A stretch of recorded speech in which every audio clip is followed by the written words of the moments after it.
أشهد أن سيدنا محمدا عبده ورسوله لا نبي بعده. اللهم صل وسلم وبارك على سيدنا وحبيبنا وشفيعنا ومولانا نبينا محمد وعلى آله الطاهرين الطيبين وأصحابه الغر الميامين ومن tabi'ahum bi ihsanin ila yaumiddin, amma ba'd. Kepada para kiai, para ajengan, para ustaz, para asatidz wal asatidah yang pada malam hari ini kita sama-sama berkumpul di tempat ini, yang mohon maaf namanya tidak saya sebutkan satu persatu, kita doakan mudah-mudahan para alim ulama kita, tuan-tuan guru kita agar senantiasa diberikan kekuatan istiqamah di dalam Allah Subhanahu wa taala. Mudah-mudahan diberikan kesehatan dari dunia sampai akhirat, diberkahkan setiap langkah perjuangan dakwahnya, diberikan kemenangan dari dunia sampai akhiratnya, amin ya rabbal alamin. Dan juga salam yang khusus saya sampaikan kepada seluruh dan segenap jajaran panitia penyelenggara yang telah bersusah payah untuk mensukseskan acara pada malam hari ini. Kita doakan para panitia penyelenggara mudah-mudahan diberikan pahala yang berlipat ganda dari Allah Subhanahu wa taala. Mudah-mudahan diberi kebahagiaan dalam kehidupan dunia dan akhiratnya, amin ya rabbal alamin.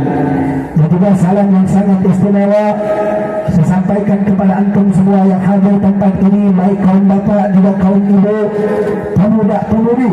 Mudah-mudahan kumpulnya kita di tempat ini menjadi penyebab turunnya rahmat dan barakah dari Allah Subhanahu wa taala. Dan tidaklah kita keluar dari tempat ini melainkan segala dosa dan kesalahan kita diampuni oleh Allah. Mudah-mudahan kita semua yang hadir diberikan panjang umur, yang lagi sakit Allah angkat penyakitnya, yang lagi susah Allah ganti dengan kebahagiaan, yang sempit Allah lapangkan hatinya, yang usaha Allah lancarkan usahanya, yang belum dapat jodoh Allah dekatkan jodohnya, yang baik, yang soleh dan solehah. Mudah-mudahan rumah tangga kita jadi rumah tangga yang sakinah, mawaddah warahmah, memberi keturunan yang soleh dan solehah, amin ya rabbal alamin. Dan yang terpenting kelak, semoga kita semua nanti mati dalam keadaan husnul khatimah, dan kita semua masuk ke dalam surganya Allah dan dikumpulkan bersama baginda Nabi besar Muhammad sallallahu alaihi wasallam, amin ya rabbal alamin. Ahibba'i kiram, sebelumnya mohon maaf saya tidak bisa panjang lebar di tempat ini dikarenakan masih ada satu agenda lagi. Oleh karena itu mohon maaf saya tidak bisa berlama-lama di tempat ini karena ada satu agenda lagi. Oleh karena itu sedikit yang ingin saya sampaikan, dan mudah-mudahan yang sedikit ini Allah berikan manfaat kepada kita semua. Mudah-mudahan yang sedikit ini yang menjadi asar dalam hati kita, ini yang menjadi berbekas dalam hati kita, amin ya rabbal alamin. Nah, hibahil kiram, pada malam hari ini kita sama-sama berkumpul di tempat ini dalam rangka memperingati peristiwa yang sangat agung, peristiwa yang dahsyat, peristiwa yang luar biasa yang tidak pernah dialami oleh manusia manapun dari zaman Nabi Adam sampai yaumil qiyamah. Tidak ada manusia yang mengalami kejadian seperti ini kecuali hanya dialami oleh Nabi kita tercinta Sayyidina Muhammad sallallahu alaihi wasallam.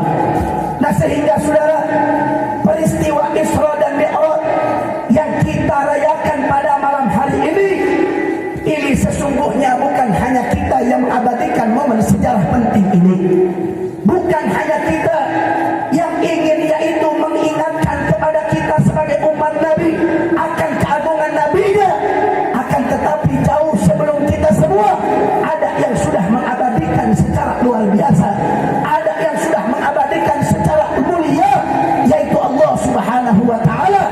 Di dalam Al-Quran Allah memberikan surat dalam Al-Quran yang berjudul surat Al-Isra. Di awalan surat pertama surat Al-Isra Allah katakan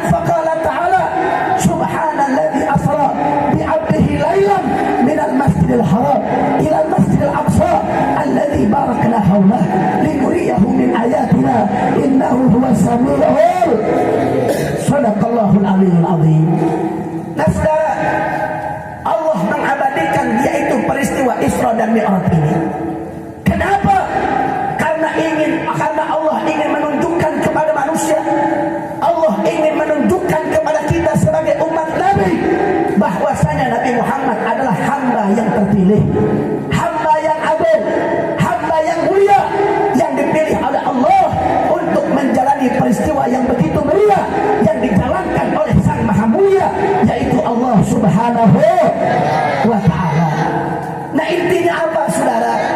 Setiap tahun, setiap masuk bulan Rajab, kita semua diajak untuk memperingati Isra Mi'raj Nabi. Kemudian ketika masuk bulan Maulid, kita diajak untuk memperingati Maulid Nabi.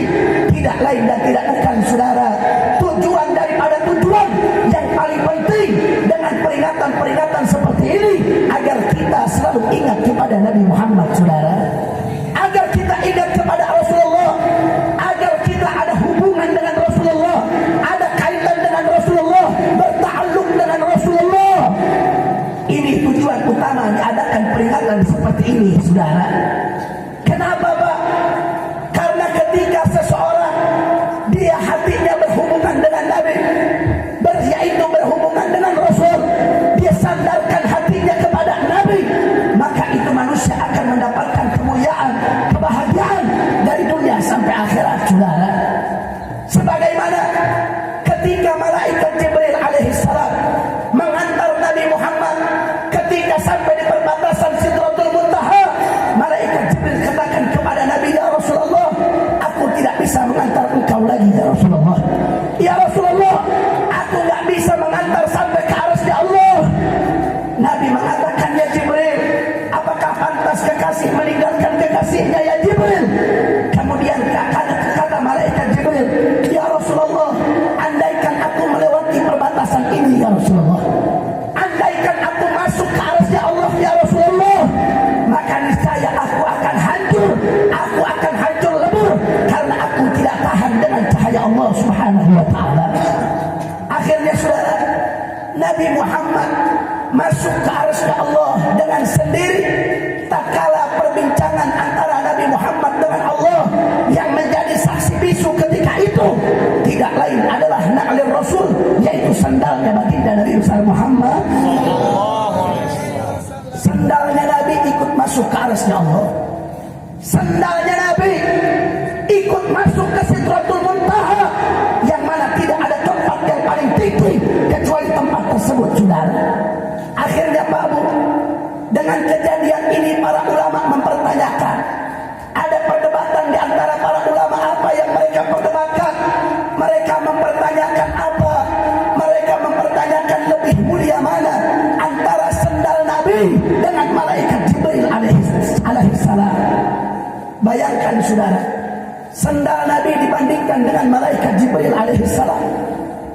Akhirnya apa? Ada satu ulama berpendapat bahwa lebih mulia sendal Nabi dibandingkan malaikat Jibril alaihissalam. Kenapa alasannya? Karena tadi kejadian itu saudara, malaikat Jibril gak bisa masuk ke arasnya Allah, sedangkan sendalnya Nabi itu masuk ke arasnya Allah Subhanahu wa Ta'ala, menjadi saksi bisu tatkala Nabi berbincang dengan Allah Subhanahu wa Ta'ala. Saudara, hakikatnya bukan karena sendalnya yang mulia.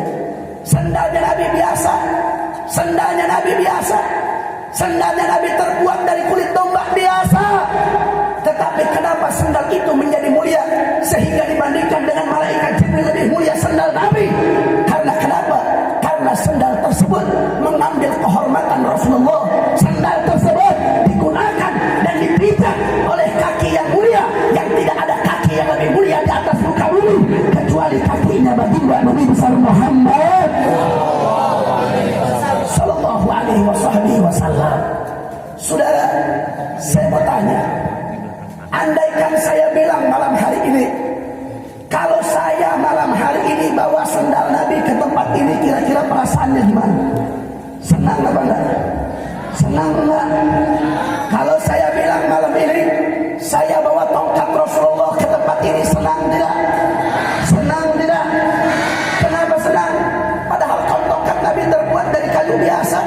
bukan dari emas, bukan dari perak. Tapi kenapa kita yaitu begitu takjub, kita begitu itabah, begitu takrim terhadap tongkat tersebut? Karena bukan pada hakikatnya, bukan hakikatnya tongkat itu yang betul-betul mulia, akan tetapi tongkat itu menjadi mulia karena tongkat tersebut bersandarkan kepada baginda Nabi Muhammad sallallahu alaihi wasallam. Kalau saya bilang saya bawa baju Nabi malam ini, kalau saya bilang saya bawa sorban Nabi malam ini, kalau saya bilang saya bawa imamah Nabi malam ini, kira-kira kita senang apa tidak? Senang tidak? Senang saudara. Kenapa? Padahal bajunya Nabi terbuat dari benang biasa, bukan dari benang emas, bukan dari benang perak, bukan karena hakikat mulianya itu benang, akan tetapi baju tersebut pernah bersentuhan dengan tubuh yang mulia baginda Nabi Muhammad sallallahu alaihi wasallam. Bayangkan saudara, benda-benda mati saja begitu mulia ketika ada kaitan dengan Nabi. Lantas bagaimana dengan hati kita kalau kita kaitkan dengan Rasulullah?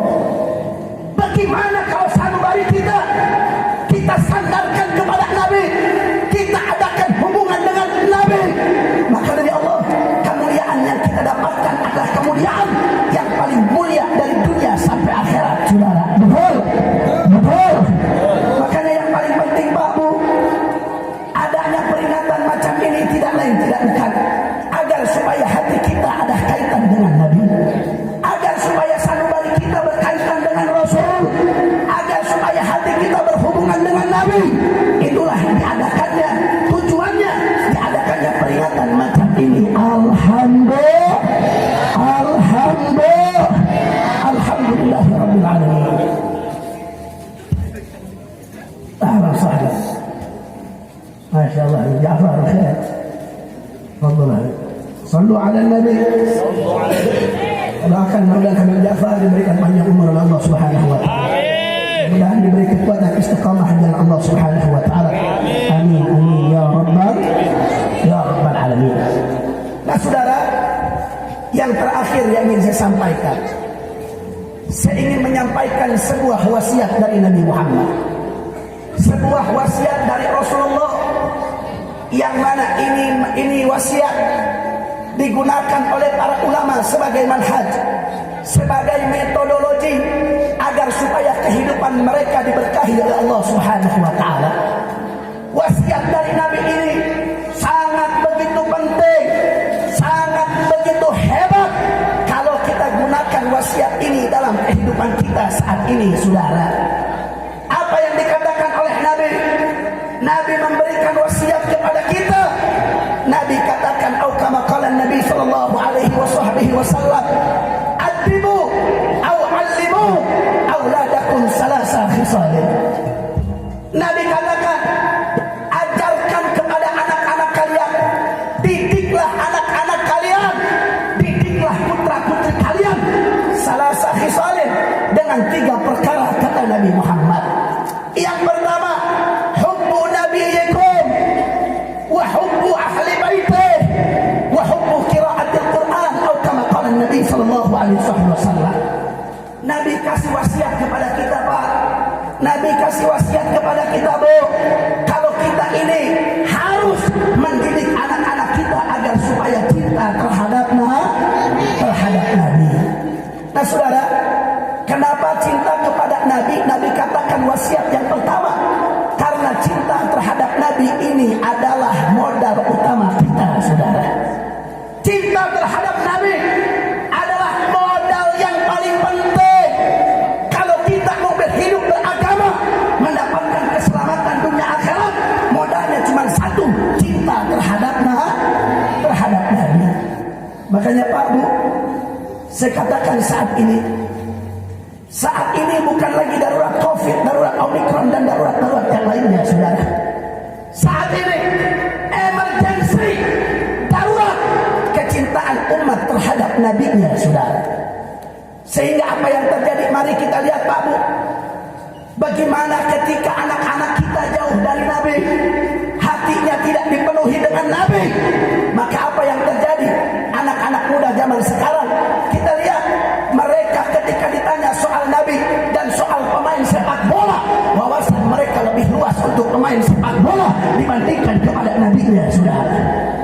tidak? Betul tidak? Muslimah kita mereka lebih luas wawasannya untuk artis-artis dibandingkan yaitu untuk mengingat wanita yang harus mereka jadikan tauladan, Sayyidatina Fatimah Zahra binti Rasul sallallahu alaihi wasallam. Ini darurat, Pak. Darurat, Bu. Maka oleh karena itu, bagaimana cara menanggulangi darurat ini, pandemi ini? Bagaimana caranya? Tetap harus divaksin anak-anak kita. Dengan apa? Dengan virus-virus cinta terhadap baginda Nabi besar Muhammad sallallahu alaihi wasallam. Ini modal utama kita, modal penting kita. Mustahil orang bisa mengamalkan ajaran Nabi kalau dia tidak cinta terhadap Nabi, saudara. Mustahil dia akan meninggalkan apa yang dilarang oleh Nabi kalau dia tidak cinta terhadap Nabinya. Makanya kalau kita pengen mudah ibadah, kalau kita pengen mudah melakukan amal baik, kalau kita pengen mudah yaitu dalam menjalankan syariat Nabi, kuncinya apa? Kuncinya cinta dulu terhadap Nabi Muhammad sallallahu alaihi wasallam. Kira-kira jelas apa tidak? Jelas apa tidak? Ini yang terjadi saat ini, Pak. Terjadi saat ini, Bu. Sekarang kita lihat bagaimana contohnya keadaan kita sekarang di Indonesia. Indonesia adalah mayoritas Muslim, Muslim terbesar di dunia. Akan tetapi heran, sungguh heran, saudara. Justru mayoritas Islam yang ada di Indonesia, agama yang paling besar di Indonesia adalah Islam. Tapi kenapa Islam yang makin dihinakan, saudara? Kenapa Islam yang semakin ditindas? Islam yang semakin dilecehkan?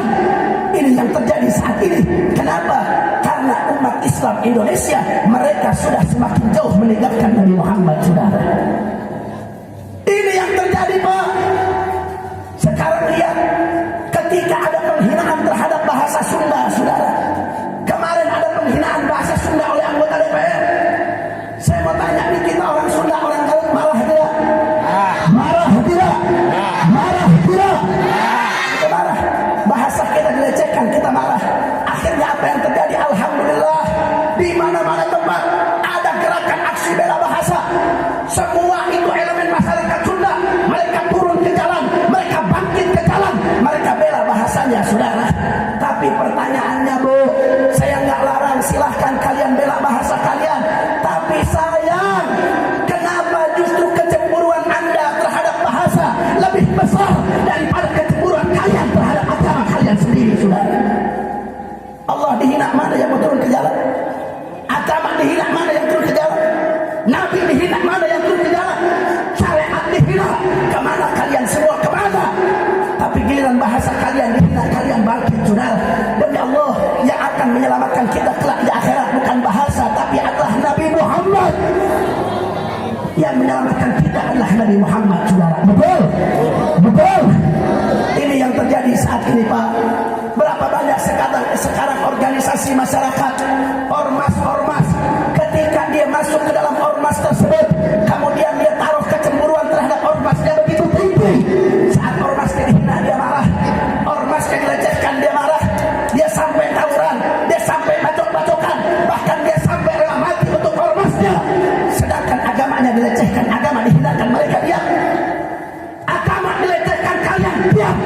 Ini yang terjadi saat ini, saudara. Kenapa?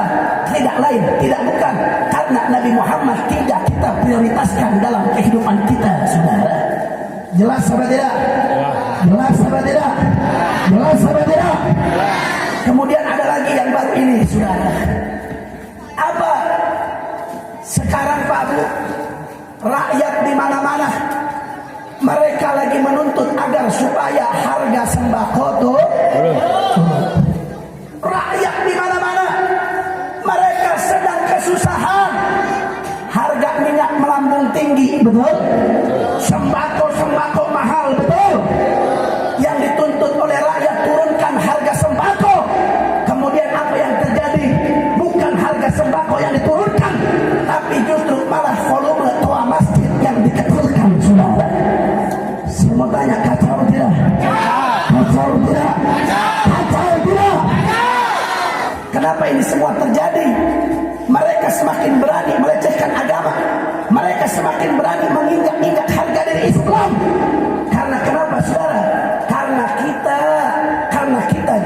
Nabi Muhammad sallallahu alaihi wasallam. Betul apa tidak? Betul apa tidak? Ada menteri saudara, dia bikin surat edaran, kalau toa masjid jangan gede-gede, suara azan jangan terlalu kencang. Karena kenapa? Karena itu mengganggu daripada toleransi, mengganggu daripada perdamaian di antara umat beragama di Indonesia, saudara. Betul tidak? Ini yang terjadi saat ini, Pak. Ini yang terjadi saat ini, Bu. Kita lihat begitu miris, saudara. Demi Allah, Pak, demi Allah. Ketika di negara-negara Inggris, di Eropa sana, mereka minoritas Islam. Ketika mereka azan tidak diatur suara toanya, saudara, tidak diatur suara speakernya. Mereka orang non-Muslim, mereka menghargai, yaitu minoritas Islam ketika di Eropa. Tapi aneh, sejuta aneh, giliran di mayoritas Indonesia, mayoritas umat Islam, suara azannya diatur-atur, saudara. Bahkan yang lebih menyedihkan, saudara, yang lebih menyedihkan, dia bandingkan suara azan dengan suara gonggongan anjing, saudara. Dia bandingkan azan dengan gonggongan anjing. Ketika diwawancara, saudara, dia katakan sekarang begini, kalau kita tinggal di satu komplek, kemudian tetangga kita kiri kanan depan belakang piara anjing, kemudian anjing itu menggonggong secara bersamaan, kita terganggu tidak? Dia bilang begitu, saudara. Ditanya soal azan, dia kasih perbandingan soal anjing yang menggonggong.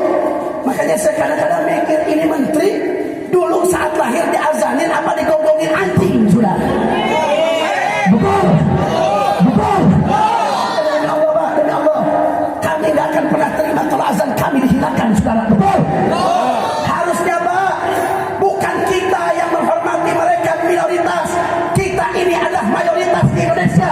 Seharusnya mereka orang minoritas yang menghargai, karena agama terbesar di Indonesia adalah Islam, saudara. Betul. Makanya, Pak, kenapa sekarang terjadi seperti ini? Karena jauhnya kita dari Nabi Muhammad sallallahu alaihi wasallam. Oleh karena itu, Pak, ini wasiat dari Nabi sangat penting. Modal utama kita kalau kita mau hidup selamat, tidak lain tidak bukan Nabi besar Muhammad. Kemudian dibatasi, saudara, penggunaan toa di masjid dibatasi. Kalau mau sholawatan, kalau subuh mau tahrim, gunakannya kapan? Gunakan 10 menit sebelum azan, saudara. Diatur-atur.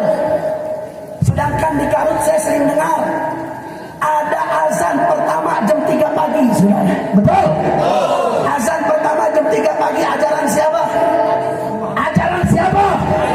Ajaran Nabi. Sunnah siapa? Sunnah Nabi, saudara. Seakan-akan dia ingin menghilangkan sunnah Nabi tersebut di Garut, saudara. Saya mau tanya, yang begini biarin apa lawan? Biarkan lawan. Takbir. Sallu ala Nabi. Allahumma salli wa sallim wa barik alaihi. Jadi anak-anak nggak bisa lagi bebas buat sholawatan di masjid, betul? Biasanya kan kalau maghrib anak-anak sholawatan di masjid, betul tidak? Biasanya setengah jam mau maghrib itu anak-anak udah ngumpul di masjid, saudara. Dia sholawatan, dia baca qasidah. Nah, dengan aturan ini itu dibatasi 10 menit sebelum azan toa masjid baru boleh digunakan, saudara. Semua tanya, kacau tidak? Kacau tidak? Ngawur tidak? Inna lillahi. Kemudian apa lagi, saudara? Lebaran masih sekitar 2 bulan lagi. Idul Adha masih jauh, tapi aturannya sudah dibuat dari sekarang. Apa dia katakan, saudara?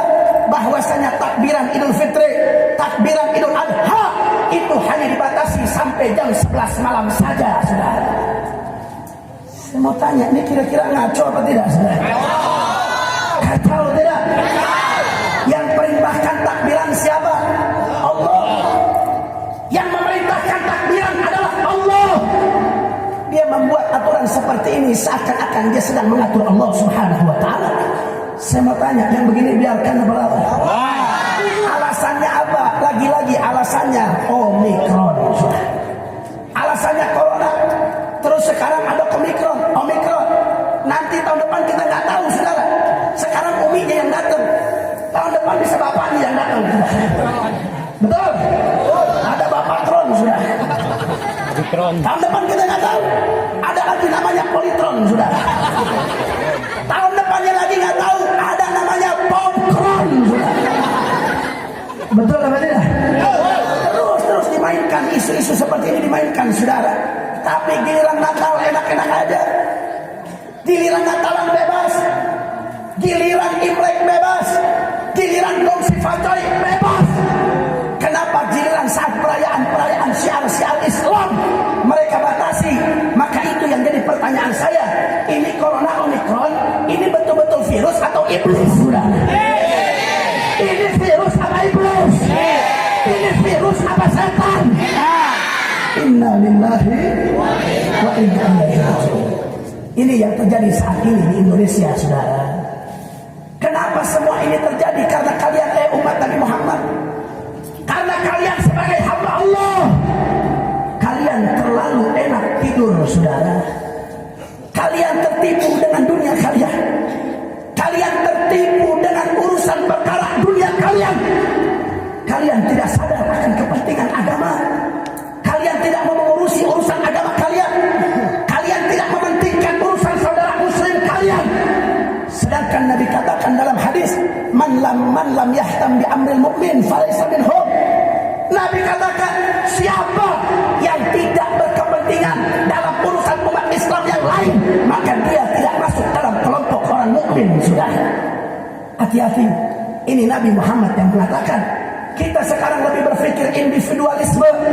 Kita hanya memikirkan urusan kita sendiri, urusan perut kita sendiri, urusan kelompok kita sendiri, urusan ormas kita sendiri. Kita tidak sadar akan kepentingan agama kita, saudara. Betul.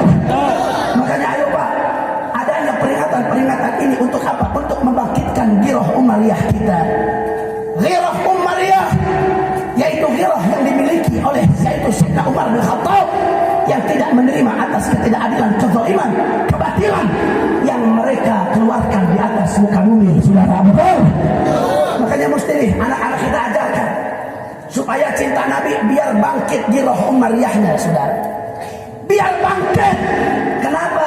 Karena sekarang agama dan negara membutuhkan tangan-tangan kita, saudara. Terkhusus para pemuda-pemuda Islam.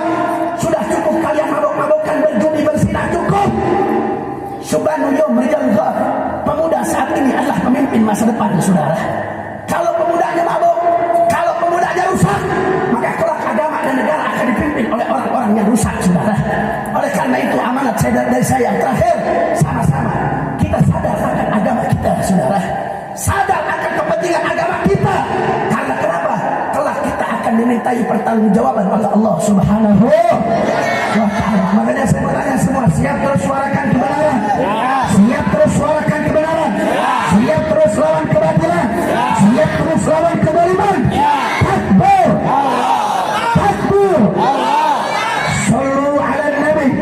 Allahumma salli wa sallim wa barik alaihi. Yang terakhir, saudara, kita doakan Sayyidil Walid Al-Habib Muhammad Rizik bin Husain bin Syahab.